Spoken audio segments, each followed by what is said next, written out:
16 সেকেন্ডের একটা ভিডিও দেখেন, পর আমি কিছু কথা বলতেছি।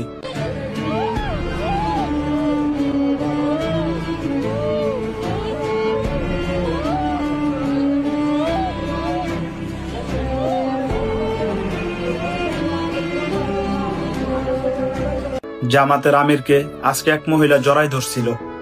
এই ভিডিওটা নিয়ে কত মানুষ কত রকম ফিলে, কত নোংরা নোংরা ভাষায় যে কথাবার্তা বলছে, কত নোংরা নোংরা পোস্ট যে করছে। আসলে আমরা আর মানুষ হইতে পারলাম না। আমাদের মনুষ্যত্ব আজকে কোথায় চলে গেছে। এই দলাদলির জন্য ভালো মন্দ না জেনে আমরা কত খারাপ খারাপ পোস্ট করলাম।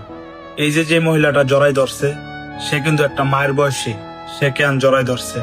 সে আবেগে জামাতে আমিরকে দেখে জড়াই ধরছে। তিনি একজন শহীদের মা।